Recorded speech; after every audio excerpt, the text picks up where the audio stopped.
Okay, I think we can answer some questions before we get started. I think Mary had her hand raised.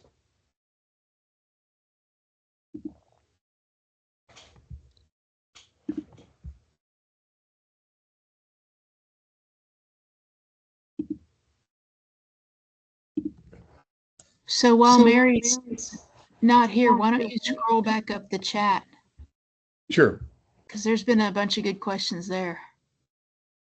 Okay, let's start. Where should I start?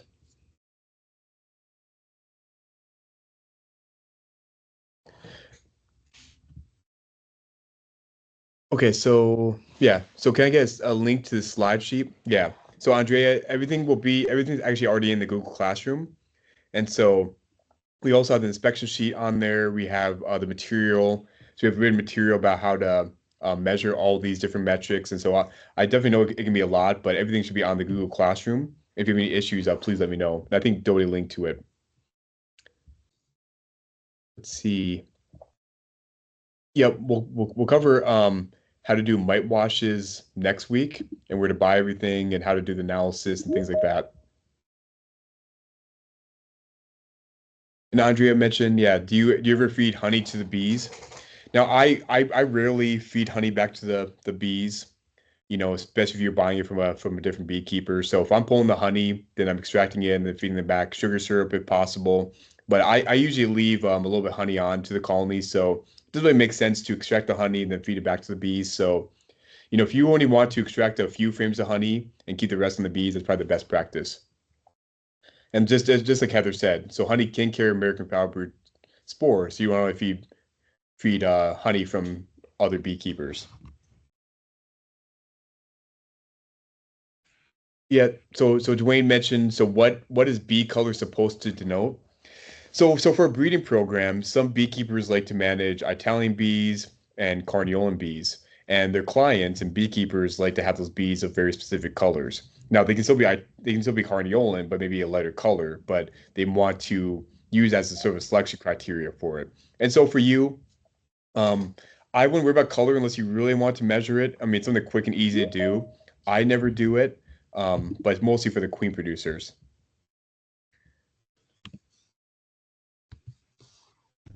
Michelle said, "Is this before or after smoking?" Yeah, I typically smoke then before I get into the colony, so all these metrics are after smoking, unless I notice anything in the front of the colony. So if I notice anything abnormal or any dead bees or brood, these are things I'll put in the inspection report.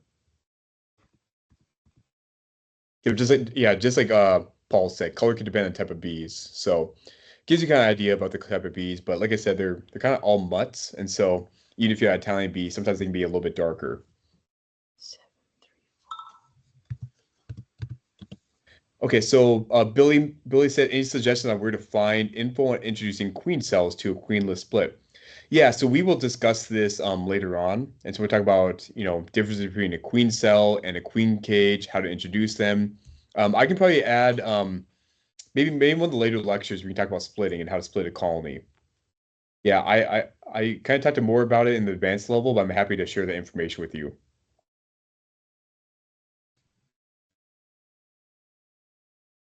Yep, just like Paul said, we don't worry about color that much, and so I wouldn't worry about it unless you want to add it.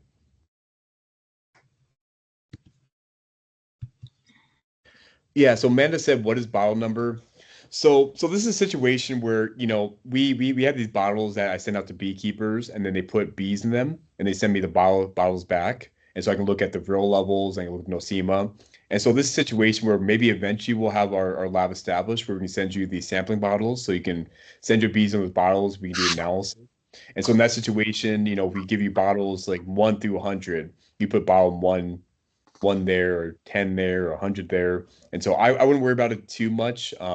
Just kind of ignore that.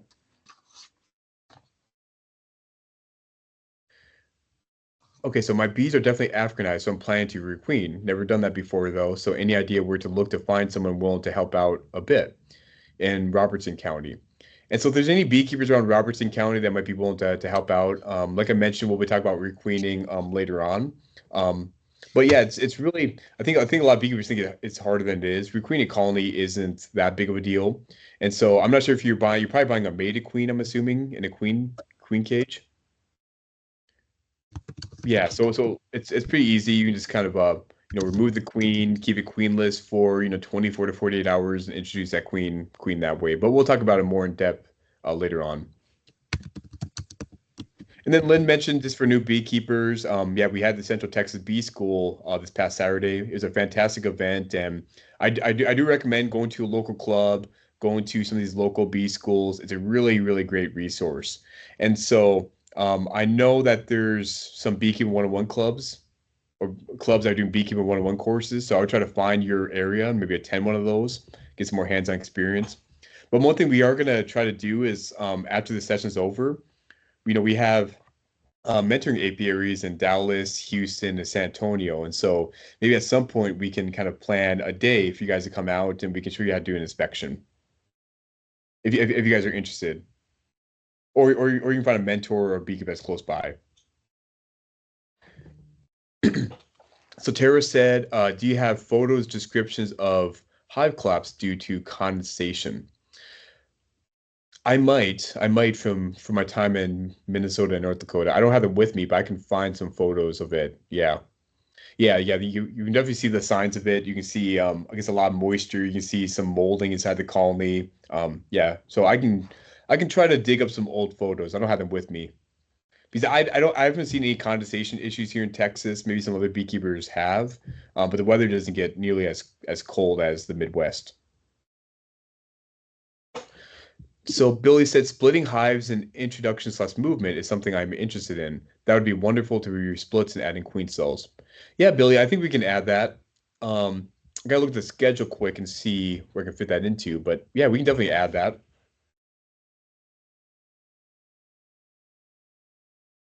Okay, so Andrea said can get the link to the classroom again. Is Heather still on here? If not, we can get you a link for that. I am. Okay, I will perfect. resend that link to her. Yeah, and Andrea, if you have any issues, please let us know. We're happy to help. Or Okay, so actually, what about I'll just put the link in the class in the chat. I Oh, I you just already added it did. to the Well, chat. I don't, but I don't see the. It should have a class code on it. Oh, that's It's the one like that's missing open on the end. Yeah, let me just I'll redo it because it should have the class code at the very end of the link. Otherwise, it may ask them for the mine. class code too. so Jay Dirk Sheffer, what's I suppose you said what about El Paso? What about El Paso? it's it's far, far away from everything Far fun. away, yeah. Are you referring to like management practices or feeding? There's a really good bee club in El Paso. They meet one time in Texas and then the next month in that other state that you're so close to, and my geography fails me. New But Mexico? yeah, New Mexico. There is a really active bee club up there. Actually, it was Representative Gonzalez that's the representative of that area that got us the funding for Dr. Slater. So there's some beekeepers up there. You just got to find them. Yeah, and I spoke to the club, what was it, a couple weeks ago, and Bob Renew. Do you know Bob at all? I've only emailed. Okay. So Yeah, he's a really fantastic resource. And the president, VK, he actually just passed the apprentice level exam and he's in the advanced course right now. And so we've been talking about having some testing in El Paso. And so our plan is once this course is getting close to over, we'll kind of get an idea where we want the testing events to be. And so we'll probably have some testing kind of across the state to give everybody access. But we'll probably have the testing probably later in the year, probably August or September. But we'll obviously have testing at the Texas Beekeeper Association. We don't know where that's at yet. Maybe Doty has an idea, but I don't think they've disclosed that location yet. But I do recommend it's it's in Waco. it's in Waco. Okay. Yeah, have they signed yet, Dirty? I know it's they're I, trying. I think they did. I heard They Rebecca did. say it's in Waco, Okay. Waco. So she's the one that would know for sure. Okay. So Abilene for summer clinic and Waco for the fall. Yeah, so if you guys are near Abilene and you already have a year of experience, you can take the apprentice exam in Abilene on, I want to say June 21st. Yeah. Really, Yes. yeah. The third Saturday in Abilene. We'll also have TBA meeting, which is usually with the second weekend of November and Waco. But we'll also have some more testing across the state, just if you can't make those meetings. But we do highly encourage you making those. It's a really great time to meet other beekeepers. Maybe we can have kind of a social hour with the Texas Master Beekeeping Association. I know we're gonna have testing in Abilene, and we'll have a social for the master beekeepers after that. So, yeah, I recommend you guys making it if you guys can. It's a really great time, and it's fun being around all the fun and fantastic beekeepers. Okay, Brooksy says, any recommendations for generating drawn comb other than just feeding, rotating frames? How are most commercial outfits doing it? Yeah, that's a really great question. So a lot of beekeepers and commercial beekeepers, what they do is they buy, foundation frames. Sometimes they're already coated with wax. But if you want to help them draw that out, you can kind of melt some wax down and add another coat. That typically helps. And Heather, maybe you can talk about how you do it, how you wax your frames. Oh, as far as waxing, Hmm. yeah, when I get new plastic frames, I keep my junk scrapings wax and any kind of other junk wax and that goes into a like little presto cooker that's got a little knob on it. I like that over the crock pot because I can regulate the temperature better. But I just put that in there and then use a little mini roller and melt it and roll it straight onto my frames. And I like to have a little bit of a thick coat, but the bees seem to jump right on it versus, when I buy them straight from the manufacturer. Yeah, as for drawing frames out, so if you're starting as from scratch basically and all from foundation, it typically takes a really heavy honey flow to draw out all those frames. So if you're kind of down in that Houston area and maybe Lawrence on the call, she can talk about that. But they have a really heavy tallow flow. That's a really great way to dry out your frames. I know here up in East Texas we can draw up frames pretty easily in like March into April. So we're gonna start adding some foundation now to get those drawn out. But yeah, it kind of depends on your specific region. Like if you don't have a heavy honey flow, it's gonna be more and more difficult to draw out that foundation. And so you can probably feed more often to try to get them to draw that out.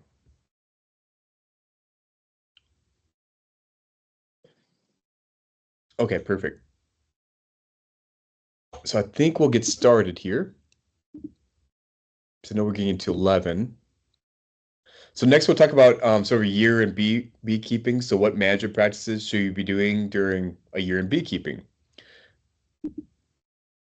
So some of you are probably just getting your bees for the first time, probably the next couple of months, probably April into May. And I guess one of your questions is, what do I do throughout a year in beekeeping? Even if you're a more experienced beekeeper and had bees for a while, try to consider what you should be doing in, March, for example, versus what you should be doing in the summertime. It's really important to know. So yeah, I'll kind of give you kind of a quick step-by-step guide from January all the way to December. But in the materials I sent you, I kind of had a description of what you should be looking for every single month. And so that gives you kind of idea and maybe some guiding principles to be looking for. Now, like I said beforehand, Texas is a really big state. And so it's going to differ, if you're in El Paso versus Southern Texas versus, North Texas or East Texas. And so that's one thing I do recommend is joining a local club, finding a mentor, and finding a beekeeper in your area because they know more about the specific management practices in your region. And so I'll give you some kind of guiding principles, but it's really important to find somebody that's more experienced in your region to help you out in that process. So I kind of made this, I guess you can call it kind of a flow chart or maybe a nat chart, I guess they actually call it. And I think it's kind of helpful to kind of guide you on what you should be doing throughout the year. And like I said, this is all in that reading material I attached in the Google Classroom. I think I attached it last week. But if you want this again, I'm happy to share it with you. But I have a split from January all the way to December. So when you should be looking for doing some of these things. So for example, purchasing bees, you should probably be looking to purchase bees maybe November or December. You can push it into, January, February, but there could be some shortages of bees from beekeepers. So maybe their orders are already filled. And so you want to start thinking about purchasing bees earlier rather than later. For repairing and replacing equipment, you're typically doing that, in the winter months when it's a slower time and the bees are overwintering. Splitting colonies, we're typically splitting colonies in March to May.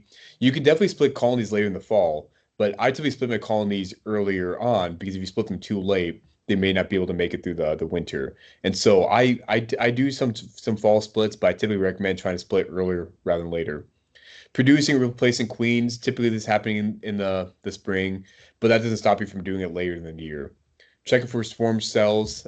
In Texas, this could be all the way from February all the way to November, so I can change this a little bit. Checking for supersedure cells, adding honey supers, things like that. So this gives you kind of some guiding principles, but like I said, it really depends on your region and your location of things to be looking for. So the first thing when you think about your first year in beekeeping or even your other year in beekeeping is the life cycle of an entire honeybee colony. So for me, I like to split a colony life cycle into four major stages because based on these stages, there's things that one you should be looking for, but two specific management practices you should be doing on the colony. So stage one is what I like to call the dormancy phase. So this is when your colony is kind of overwintering. They're kind of forming these clusters and trying to get through the entire winter. So this is typically occurring in November to February, but here in Texas we can get some warm weather in the middle of winter, like January and December, and so your colonies can start brooding up and growing again. But typically you'll be in this kind of overwintering phase. Now, right around now, kind of mid-February until June, we're kind of in that second stage. So this is the colony increase phase or the colony growth phase. So this is when your queen starts rapidly brooding up. She starts laying 10 to 20,000 eggs per day. Your bees start bringing a little bit more honey, and your colony starts going from maybe, 4 frames of bees from a nook to maybe 20 frames of bees. Stage three is when your colony reaches its highest size. That's when they produce most of the honey they'll ever produce during that 1 year.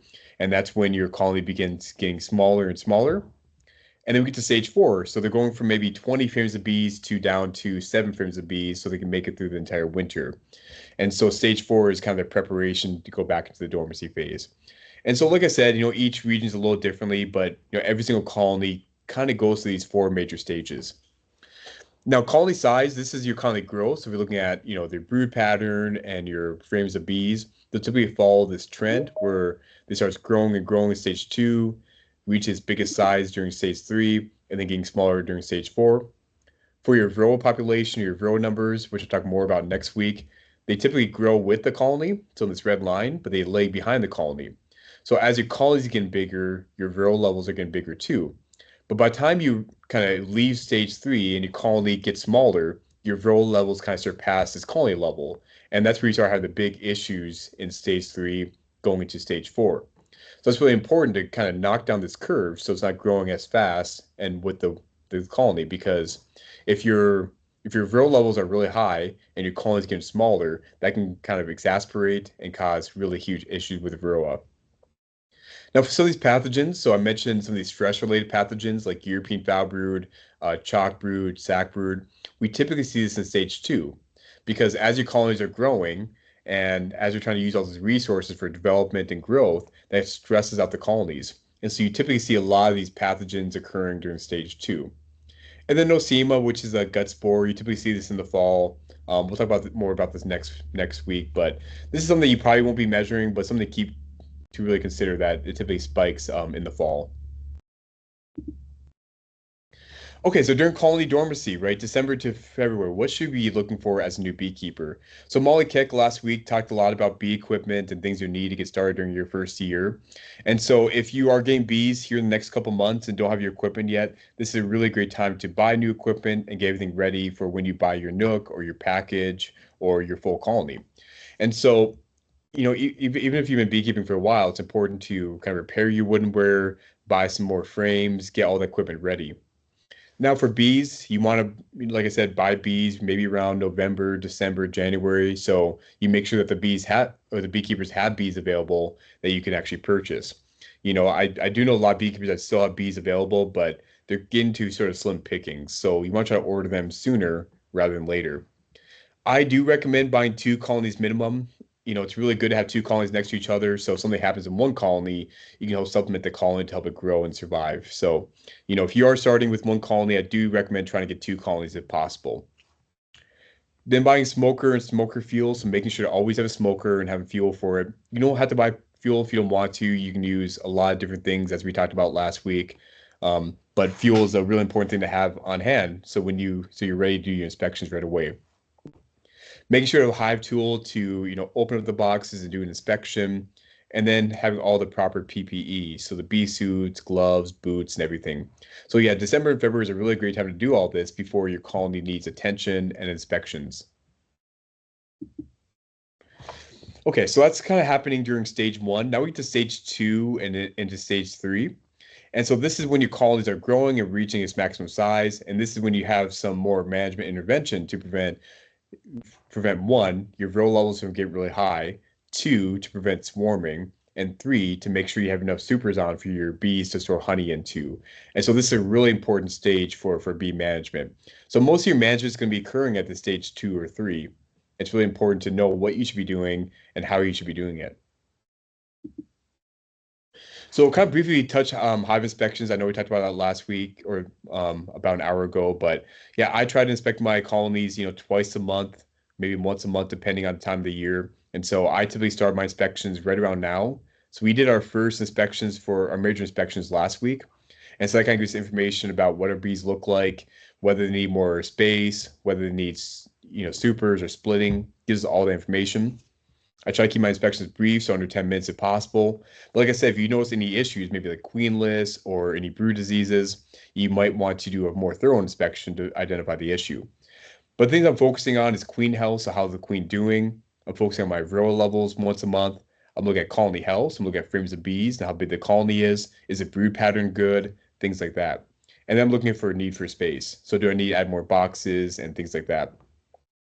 And then, for new beekeepers, it's important to learn to identify any issues. So, what does a good colony look like? What does healthy brood look like? What does healthy adults look like? So you're going to identify any issues.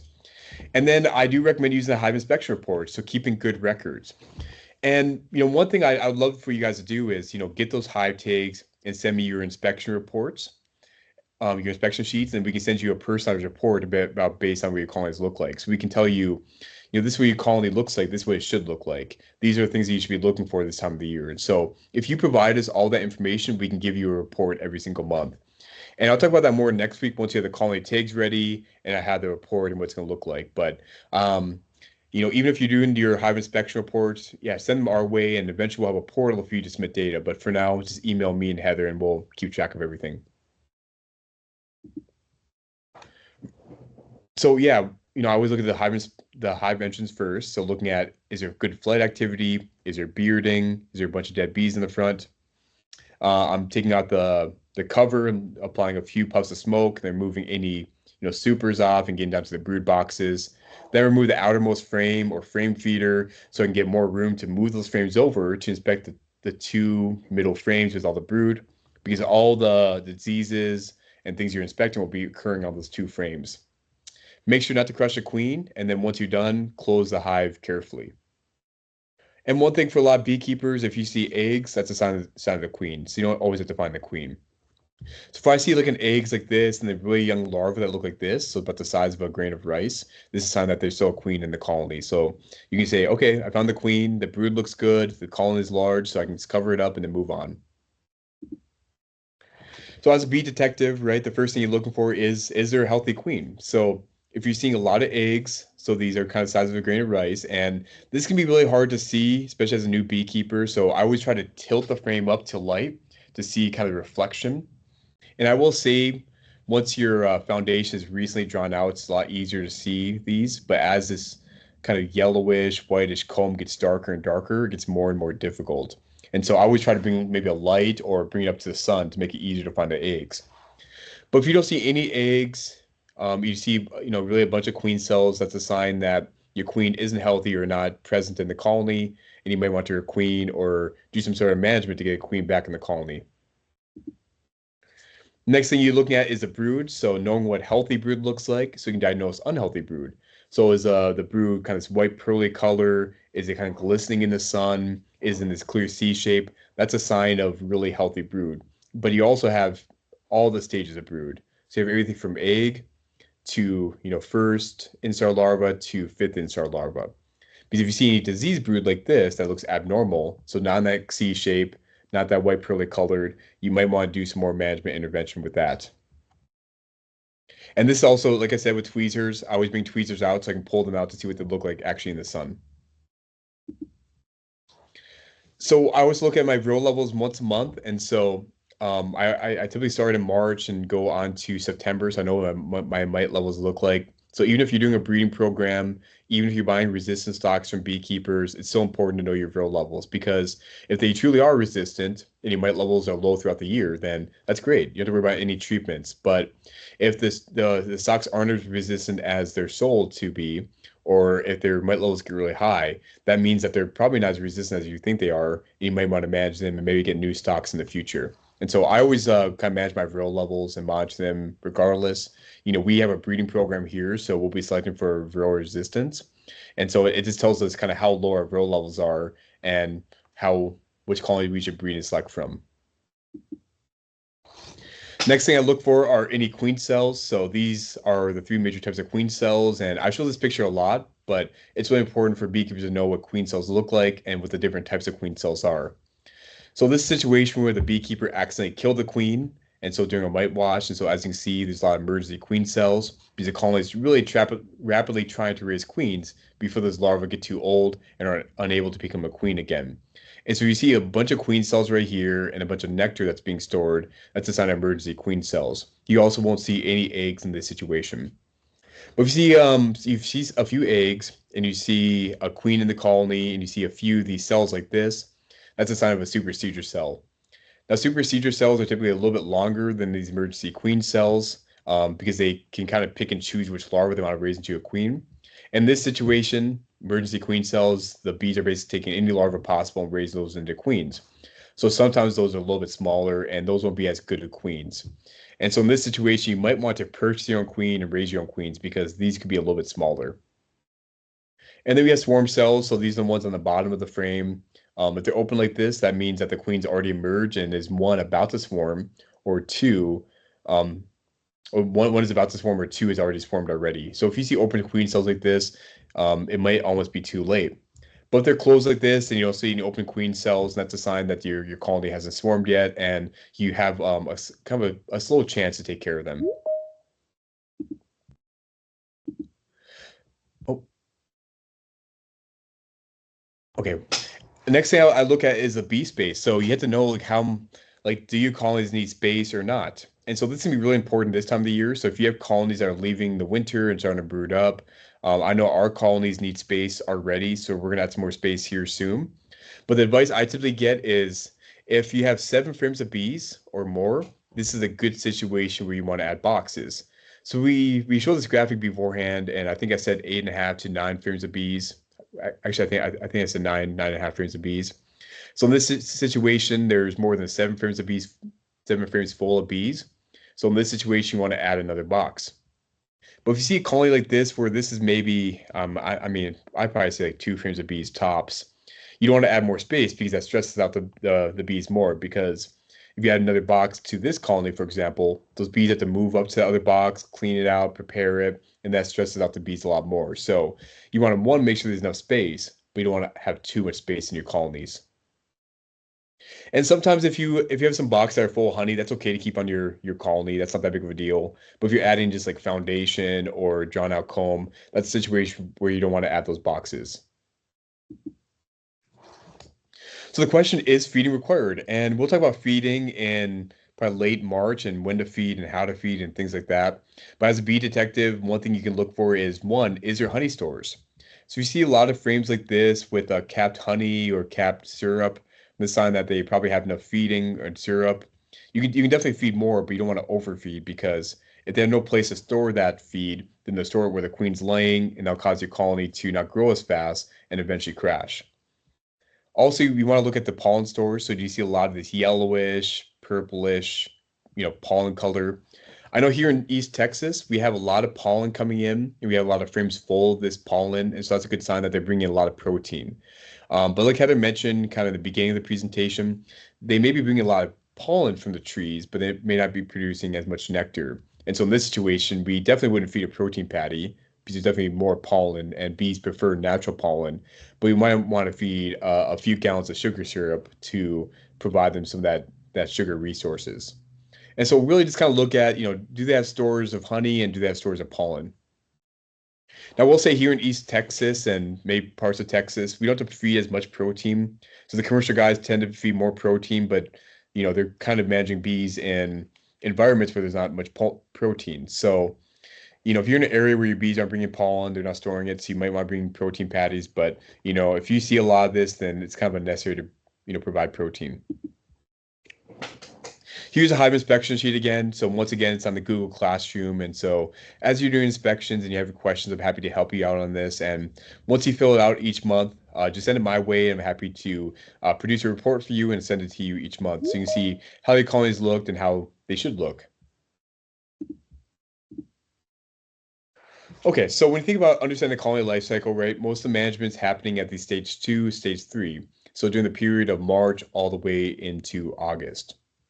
And so this is when you're looking at, you really should be looking at your colony growth and your size, looking at your varroa populations, inspecting for your pathogens and diseases. And so this is where the majority of what you're looking for is happening during these two stages.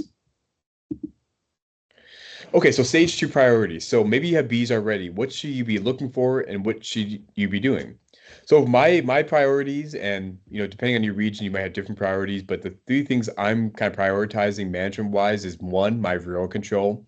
So I'm doing mite washes and looking at what are my varroa levels. And then 2, if they're too high, I want to take care of them as soon as possible. So as I talk more about varroa next week, you want to make sure you manage them as soon as possible, because if you go back here, if you manage them during stage 2 and they're not growing very fast, that'll keep the mites low throughout the entire season, and they won't allow it to be able to bypass the worker size. But if you're not managing them and you're taking care of them in stage 3, the varroa levels almost get too high and at unmanageable levels. And so what I'm doing is doing alcohol washes now to see where they're at, trying to find out how I want to treat and manage them and taking care of them. Now you might get a situation where your varroas are practically zero. In that situation, you might not have to do anything. But in a situation where they're too high, you might want to do something about them. And we'll talk more about management and things you should be looking for and how to monitor for them next week. Then we have swarm management. So, there's few beekeepers, and I think Dirk mentioned that his colonies have already swarmed, or you got calls from swarming. So we're kind of entering swarm season right now, and so you want to make sure you're looking for, signs of swarming. So do your colonies need more space? Is there queen cells or swarm cells in your colony? Things like that to prevent any swarming from your colonies, because it's really unfortunate to have half your workforce and the queen fly off and form a new home, and that makes your overall colony smaller. And so we'll talk about different swarm management techniques, but you want to make sure to prioritize that now. And then nutrition and feeding. So, here in East Texas, our bees are bringing in a lot of pollen and a lot of protein, but they're not bringing as much nectar. And so we're feeding them a few gallons to help put that weight back on. But if you're overwintering and you have a lot of honey still stored in your colony that can kind of sustain them for a few months, you may not have to feed them. And so once we get to the feeding section, we'll talk more about that, but you might want to feed them a gallon or 2 gallons. Okay, so let's talk about priority number 1, which is varroa. So we think about the reason for colony losses. The number 1 driver is varroa. About 40% loss are varroa, and then virus are 21%.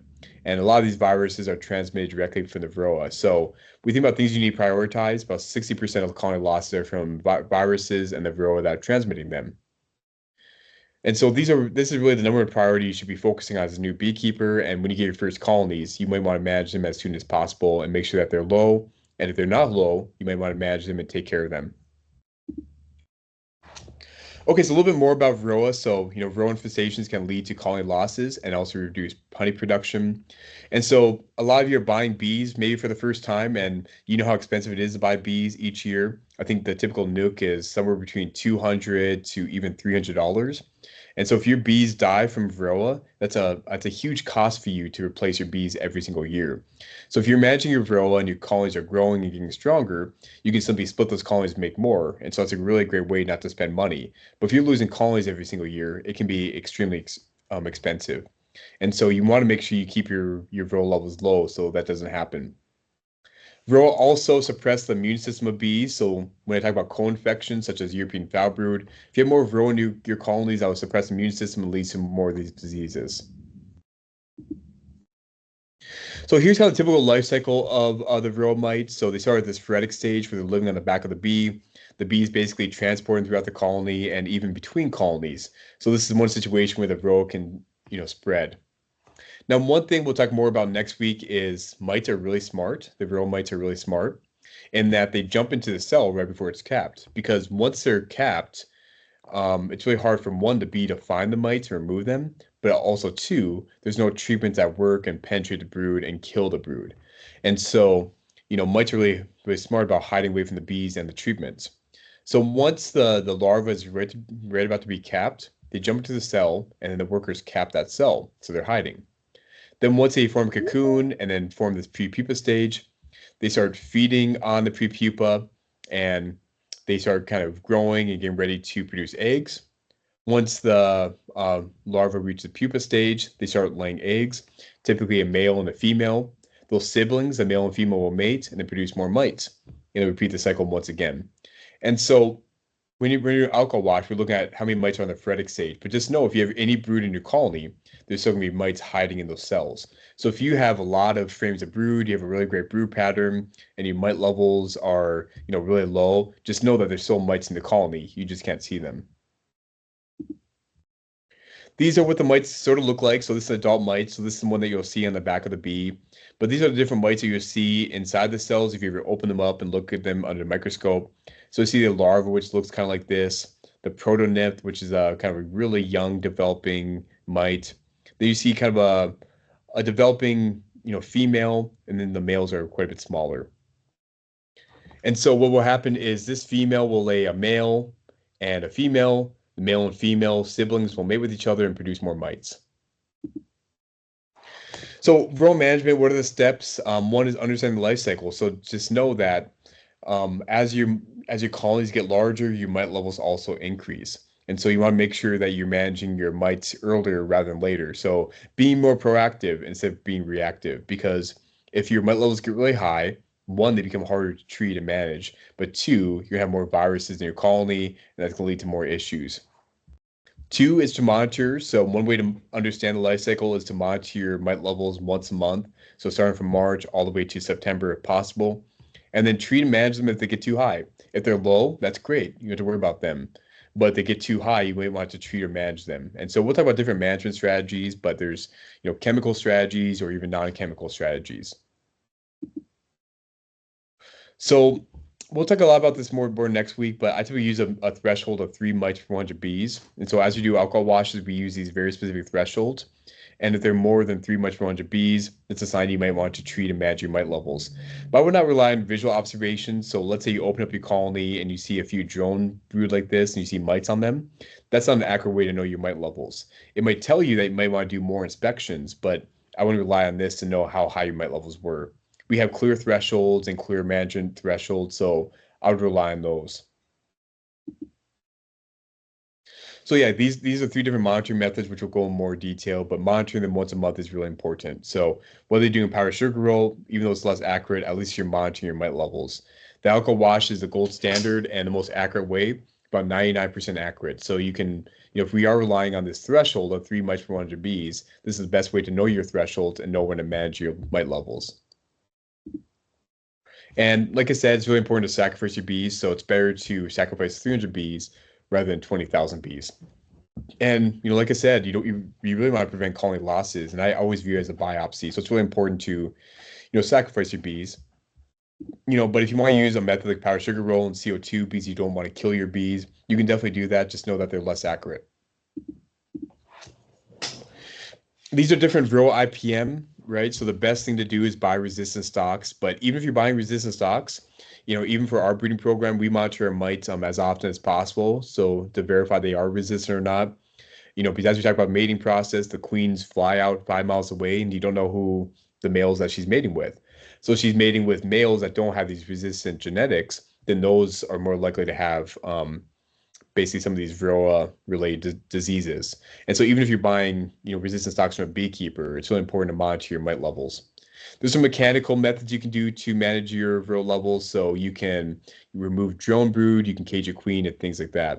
But there's also chemicals, so soft and hard chemicals. Okay, so prior number two, and like I said, we'll talk about varroa a lot more next week in a lot more detail. So I thought I'd kind of give you a priority of things you should be thinking about right now.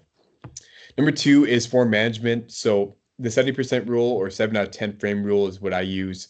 So if your colony has more than 7 frames of bees, then that's a situation where we might want to add more space for the bees so they don't trigger swarming and swarming to a new home.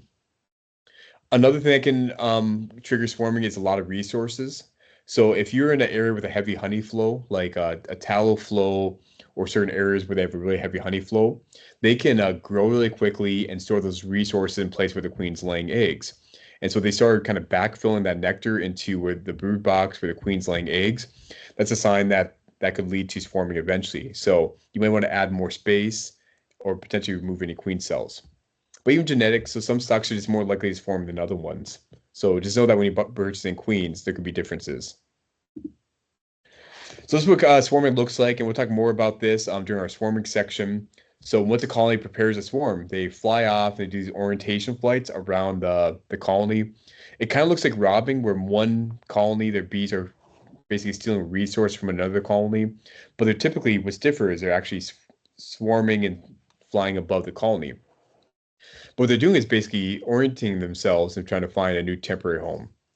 So a temporary home is typically a fence post or a tree, and they're forming these swarms. And what they're doing is they're kind of flying here and forming a temporary home before they form a more permanent home. So in this situation, they have scout bees that are flying out trying to find a new home. They come back and they do that wiggle dance on the back of the colony, and they're trying to really convince the rest of the workers to go to the home they reach out to. And so for the more permanent homes and how they're doing the dances, they have to reach a consensus, kind of how democracy should work. And so if 70% of the bees are dancing with one scout bee, but 30% are dancing with another scout bee, they really don't agree on one home, so they won't swarm off. But let's say all the bees eventually agree on one bee, then they'll prepare to swarm and then find a more permanent home. And this is where they kind of form these bee homes where they actually build the wax out and really form colonies. So these can be found in trees and structures, can be found, open air colonies, for example. Another sign of swarming is if you see queen cells. So I talked about this a lot already, but they're open like this. That's a situation where it's almost too late. But they're closed like this. You can always cut those queen cells and then do some swarm management techniques. So you can add more space, but just know that they're kind of in a situation where they're pretty much set on swarming. So cutting these swarm cells is only a temporary fix, but it does give you some time before the colony swarms off. Now, if they're open like this, that's almost a situation where it's too late and there's not much you can do at that point. So really the simplest way to prevent swarming is to add more space. And so the simplest solution is typically the best solution. So let's say you have a brood box, maybe a single brood box, and 70% of the frames are full of bees. This situation, we might want to add another box. So add another deep or another super. Just give the bees more space to not only store resources, but also for the queen to lay. And so the best thing is to add more space if possible. And if you're not sure, just add another box on and you kind of figure out as you go. Because it's really almost better to have more space than less space, especially in the summertime when it's warm and they bring in a lot of resources. Okay, so priority number 3 is feeding. So a lot of new beekeepers, you guys are starting with this plastic foundation. And with this plastic foundation, the bees have to actually produce wax and build wax in the plastic foundation. Now for that, it takes a lot of resources for the bees to build that wax. And so either you get to feed the bees, help draw out that foundation, or you get to have bees in sort of a sort of time of year or area where they have a really heavy honey flow.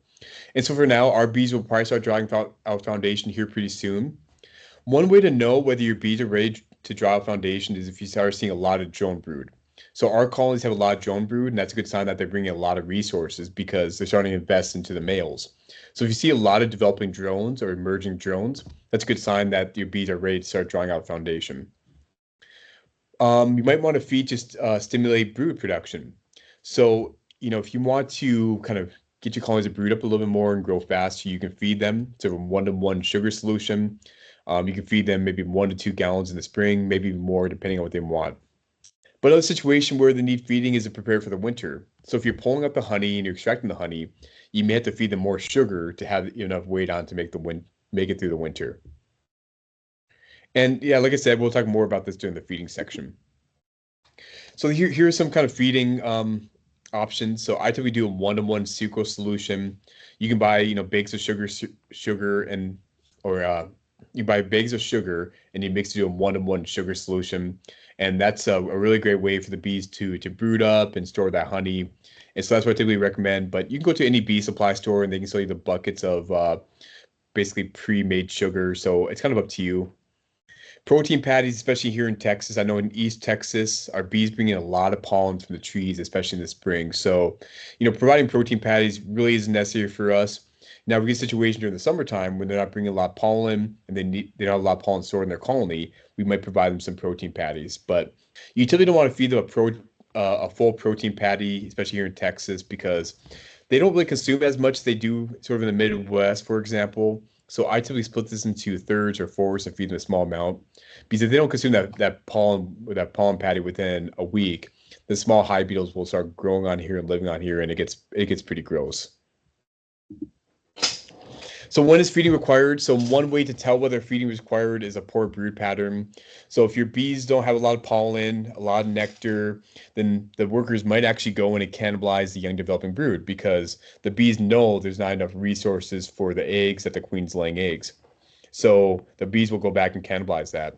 So if you see a really poor brood pattern, you might want to feed them to help the bees get the nutrients and start brooding up again. Now, like I mentioned with spotty brood pattern, this can mean a lot of different things. So making sure that you have a queen in the colony, the queen looks good, and that's just a lack of resources. And so if you identify that there's a queen in the colony and it's just a lack of resources, this is a good situation where feeding could actually clear up a disease or help improve that brood pattern from a 1 to a 5.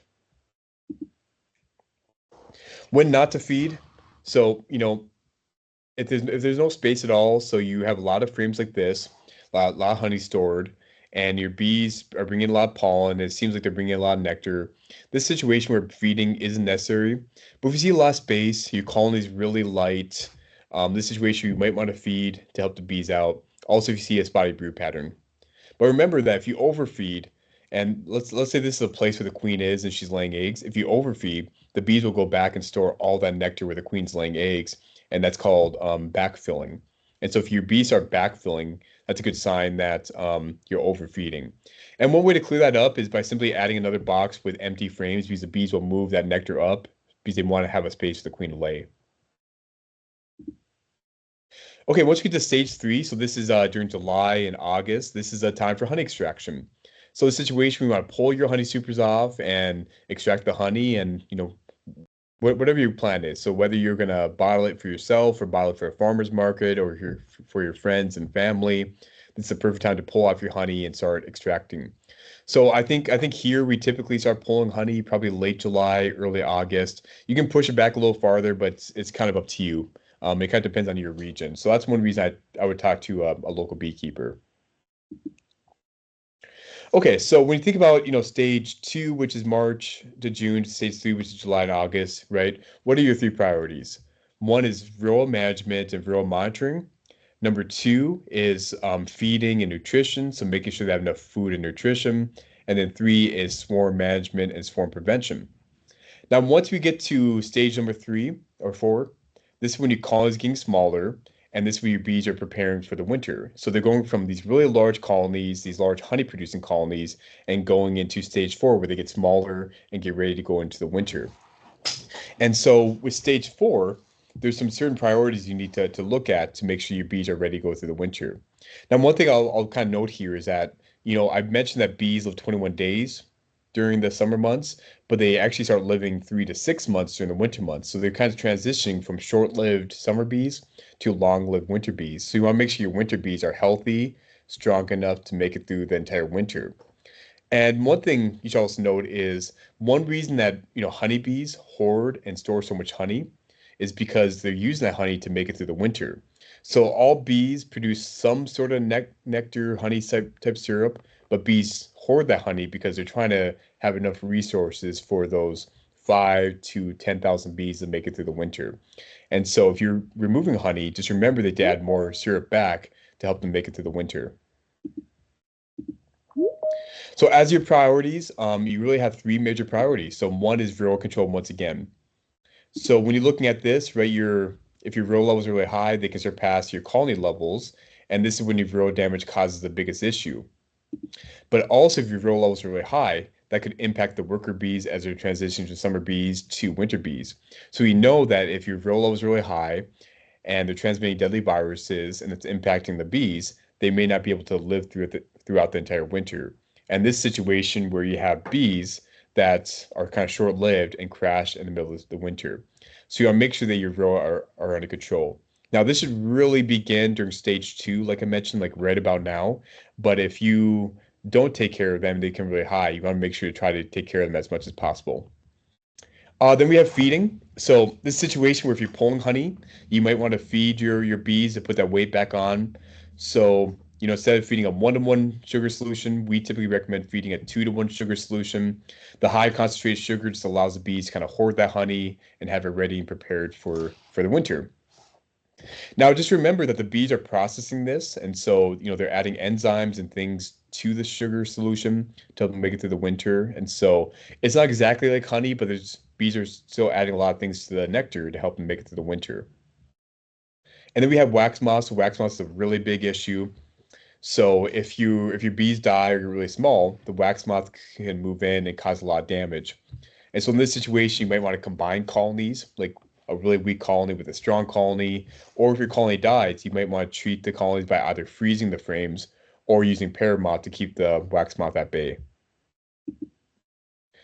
So one thing that we recommend, and each part of Texas could be a little different. So if you're located north of the Panhandle, you may need more than this. I just know here in East Texas and most parts of Texas, you probably need one full medium box to make it through the winter. So if you guys recommend different things in your part of Texas, please leave in the chat.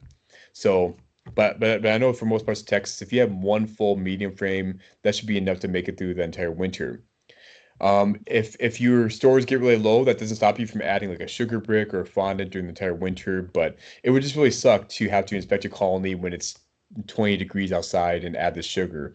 So it's really important to make sure you have enough sugar available before your bees kind of lose that sugar and eventually starve. But also this gives the bees time to process that sugar, add the enzymes, and have it in a form that's ready for them to make through the winter.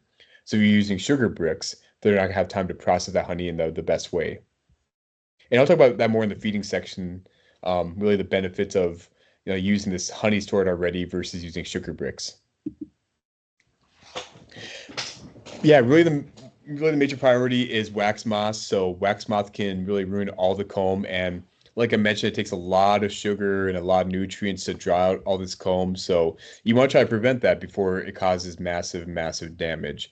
So you might always have a little bit of wax moth. It's just something you have to deal with in Texas. But there's a way to prevent this by one, having strong colonies. But if they get really small, you might want to use paramoth to treat them and manage them. Okay, so yeah, I mean, really to understand the life cycle, and I read material for things you should focus on every single month. But in general, if you understand the life cycle of honeybee colonies, you kind of have a better idea of what you should be doing each time of the year. So stage 1, the bees really don't require a lot of work. If you have enough sugar on, enough storage for them, you don't have to apply any sugar bricks. But if your bees do run out of sugar during the winter and get really light, you might have to add like a sugar brick or a fondant or some kind of sugar to make it through the winter. Stage 2, this is when your colony is going really fast. So you need to prioritize, rural management. You need to prioritize swarm removal and feeding. Stage 3, you're looking at, honey production, right? That's why a lot of us keep bees is for the actual honey. But there's things you need to prioritize also, such as, your rural control, even swarm management, maybe queen quality, things like that. And stage 4, your number priority is preparing for the winter. So whether that's making sure your comb doesn't get ruined by wax moth, 2, feeding them enough sugar to make it through the winter, or finally making sure your grow are under control so your winter bees are really strong and able to make it through that, 4 to 5 months. Okay, perfect. So I think we have about 15 minutes left, but next week we'll talk about pests, pathogens, and diseases. So we'll talk a lot more about varroa management. We'll talk about different diseases, and we'll talk about pests such as small hive beetle, wax moth. So we'll talk a lot more about the life cycle and things to do specifically to keep them at bay and manage them.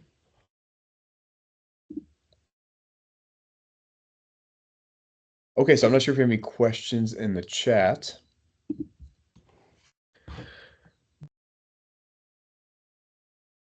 Hey, Okay, so Garrett, somebody asked a question about queen cell types, emergency versus super seizure versus swarm, like quality of each type. the quality of each type. Like in comparison. Sure, sure. Yeah, so emergency queen cells, those are the riskiest in I guess in my opinion, because sometimes if your queen dies and you don't have really any young larvae, they're going to start raising queens from 2 to 3 day old larvae, and that causes the emergency queen cells to be a lot smaller. And so there's just a bit more risk involved like that. I mean, if they are producing emergency queen cells and the cells look really large, then you're probably fine, but they are a little bit riskier. Super cells typically produce really good queens, because basically the queen's laying eggs, and so they're raising queens from the really youngest larva. And so that's a good situation where they raise really good queens. Now, when you think about buying queen cells or doing walkaway splits, which I'll talk about later on, you want to know that you're raising queens, you know the genetics of the queen, but you don't know the genetics of the males that she's mating with. So, walkaway splits is a really great, easy way to raise a new queen in your colony, but they could be more aggressive because they're not mating with, well, they're mating with males that have more aggressive genetics. So, the swarm already, okay, I'm sorry, I'm confused about the question. Okay, so Wade said, had a dead out this winter. After freezing the frames, what is the best way to store frames so they do not get infested with wax moss again? Yeah, so I'd probably keep them in the freezer. I mean, unless you run out of space, keep them in the freezer until you use them. This is typically more of a fall issue, but that doesn't stop them from, causing damage in the spring. So if you're dead colony and you're putting or buying a nook, for example, I'd say you can put those frames back into that colony and they'll take care of it. So as long as you have a really strong colony, it won't be an issue, even if you add any more boxes. James said, "What are your thoughts on rotating brood frames from the top to bottom on the hive that wintered with double deeps?" So James, you mean I guess rotating your brood boxes or just moving frames down?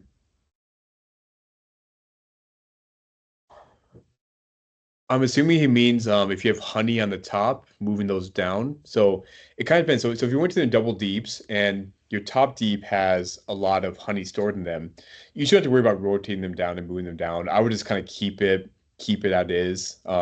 If you have like 2 deeps and you have 2 more deep supers on top of that, then I might rotate them down. But if you're running them in double deeps, I wouldn't worry about moving frames around.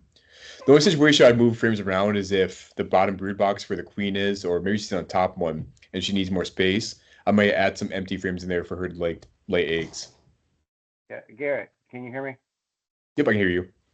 Yeah, so in the winter she'll tend to move into the top box and lay all her brood there, and so the bottom box kind of gets ignored. And so what I've heard is you take those brood frames and move them to the bottom, so that she has room to again move up, because they tend to move up and not down. Yeah, you can just do that. I do know a lot of beavers that kind of switch their combs, right? So they move the top box to the bottom where the queen is. I typically don't waste my time doing that. You can definitely do that if you want her to start laying in the bottom. But if you use like a queen excluder, she'll eventually move down. So yeah, Shane said reversing. So you can do that or not. I don't know, Heather. Do you do any reversing at all? Not a lot, but I was recently at a club meeting where we had Eddie Collins talking, and he said that he doesn't do that, and his reasoning was pretty interesting. And it makes a lot of sense to me, especially like if the frames have a really nice honey cap. He was saying the queen is not gonna want to go across that honey cap, so he doesn't like to do that.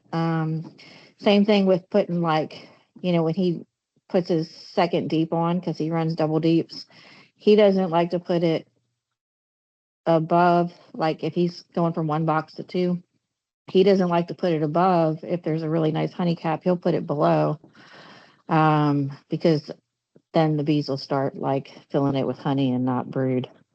So anyway, I thought that was interesting because yeah, even in my hives, I have one out there where she's got a lot of brood right there in the middle, and she's gone all the way to the top.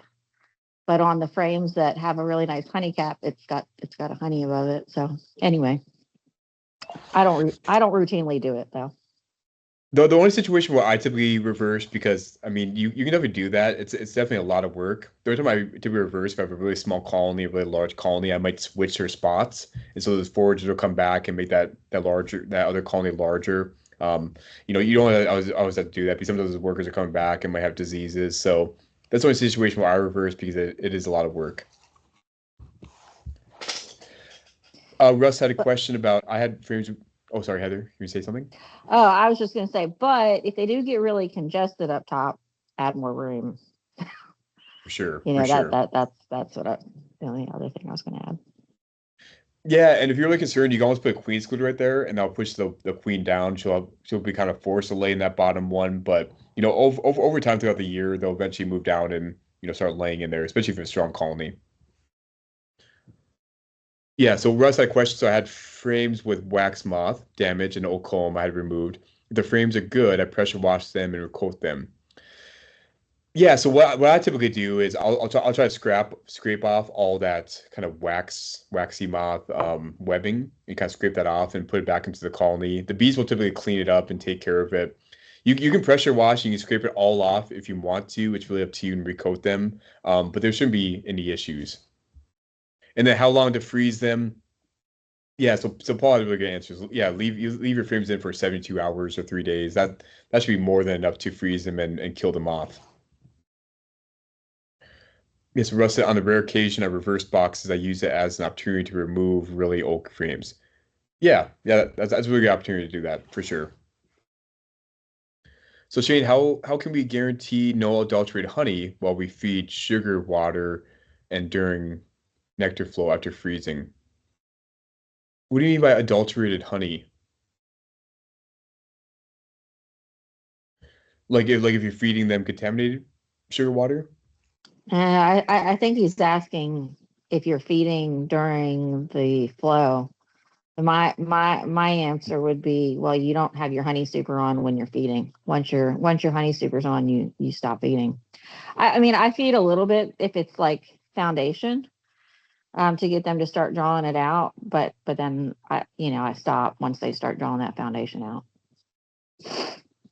Yep, yeah, that's a really good point. So I mean, if you have honey supers on and they're full of honey or have some frames of honey, they should be fine. So yeah, you definitely want to make sure you don't overfeed because they can contaminate the honey with that sugar syrup. Yeah, Um, and I've experienced some people that I've mentored where I came in to mentoring them kind of mid-season, and they didn't know when to stop feeding, and they basically, the bees backfilled the brood chamber with sugar feed. So you gotta worry about that too. You definitely don't want to overfeed them sugar water. for sure. Yeah, and Shane mentioned like when do you stop feeding, and we'll talk about that a lot more in a couple weeks about feeding practices and things like that. But if you have more enough honey stores in your colony and you have no space, then you can probably stop feeding probably sometime in the spring and then let them bring in the honey flow. And so if you see like a really spotty brood pattern and your colony is really light, that's a sign you might want to feed more often. But you can probably stop feeding. I don't know what would you say, Heather? Probably May or so, and then maybe start feeding again in September. Yeah, and it depends. Yep. It really depends on, and it's colony to colony. Some colonies I may be feeding, especially if it's a new nuke, I may be feeding till May, but if it's an established colony, we get a good honey flow in April. So I've got my supers on and I'm not feeding.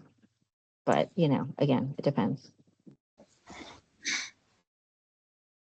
It depends. Knowing your nectar plants in your area will help you decide when you can stop feeding or not.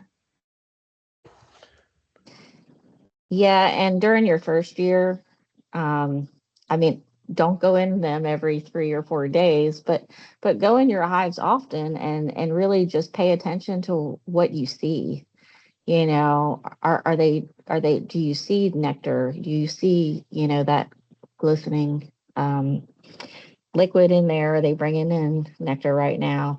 Do you see freshly built wax that's like basically white?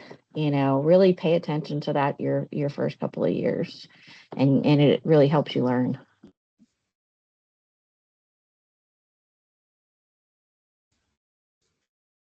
Okay, look at some any questions. Sorry, I'm going to go to the chat. Was there anything else I missed? Kind of going up. It looks like you guys all kind of answered a lot of these questions.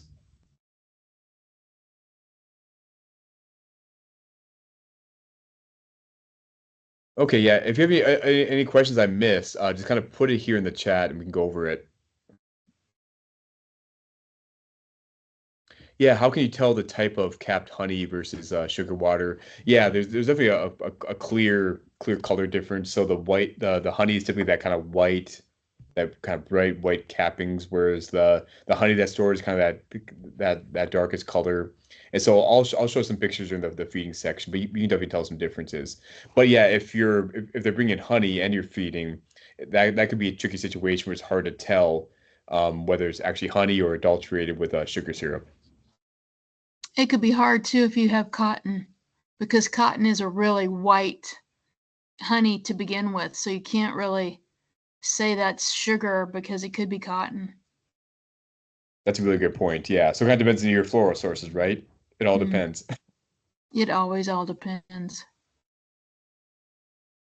Yeah. Any questions based on taste? I'm not sure if you can totally tell based on just taste. I guess you might taste a little different, but I don't know. Do you guys have experience with tasting adulterated honey with sugar? It might be a little sweeter. How much the water content differs. I mean, it'll be heavier in glucose, so it'll probably crystallize faster, but then you have a lot of your honeys that just crystallize faster. So again, I think, sugar water versus real honey, it's very hard to tell. Yeah, that's my impression. Like it's be sweeter, but like nectar sources can be sweeter too. So it's really hard to tell. Okay, perfect. I'm gonna add this responder link quick for the colony tags, and we'll get this printed pretty soon. And so, yeah, feel free to send this out. I mean, I really have all the information, but I just have to know how many tags you guys want. And so we'll get those all printed off, and then I can also send you guys the hive inspection reports, just so you have a printed copy of that.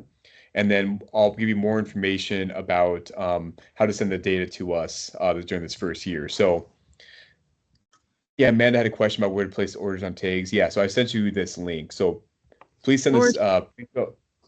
or is she asking where do you put the tags? Oh, where do you put it?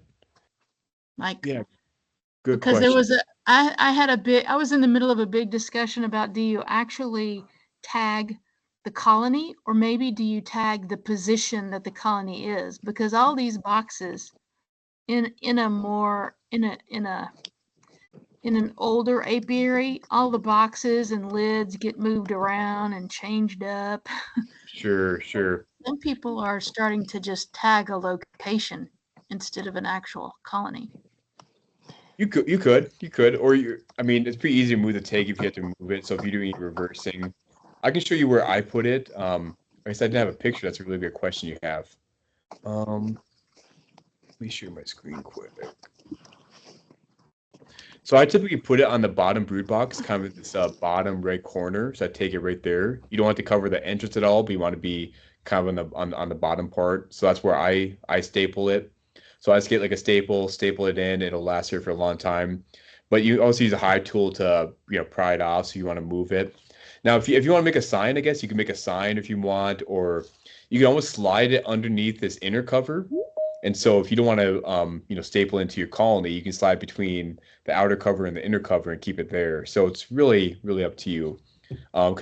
Kind of depending on your colony configuration. But I always put mine in the front right around here, and just a few staples works. Do you have a sample of the reports that you're going to send back out?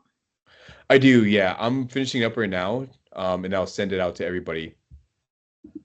But I guess if we have time now, we don't have a few minutes. I can show you what it'll look like. So let me pull that up quick, and maybe if you have any questions for Heather and Dodie, they can answer them.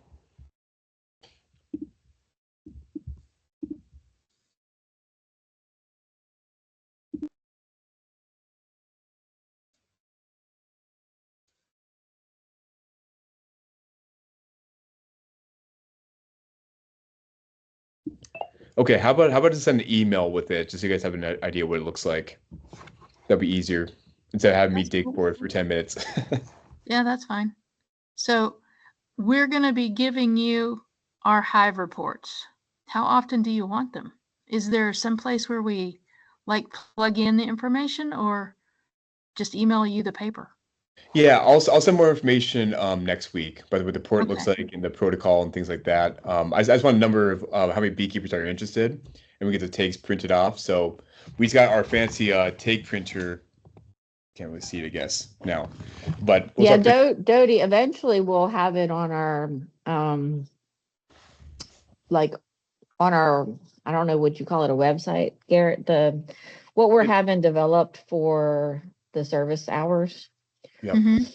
Yeah, eventually it'll be on there so The that tracking. everybody, Yeah, well, the it's not, kind we of. have the tracking module, but we have somebody working on building us something more like the master gardeners have, Mm-hmm. which is going to be a lot nicer. Like instead of seeing attempt 1, 2, 3, 4, 5 for your Right.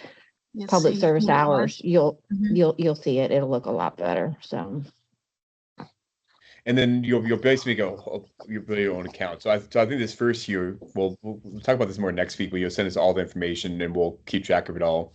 But then by future years, once we have this all set up, then you can add your data and you can go back and see how your colonies looked like throughout the last few years or so. Like I said, I mean, this is totally free, so you can either do it if you want to, or at least get some colony takes. So just let me know what you guys are looking for.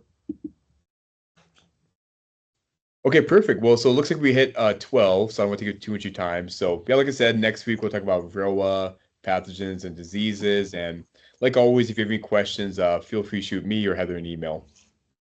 Thank you, everyone. Yes, thank Thank you. you. I do Thank have one you. quick, Bye.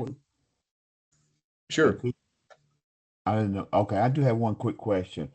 I was going back and looking for something that we were supposed to do at the beginning. I think it's a task that you sign up for that's supposed to organize, or if I'm saying it right. And when I went back to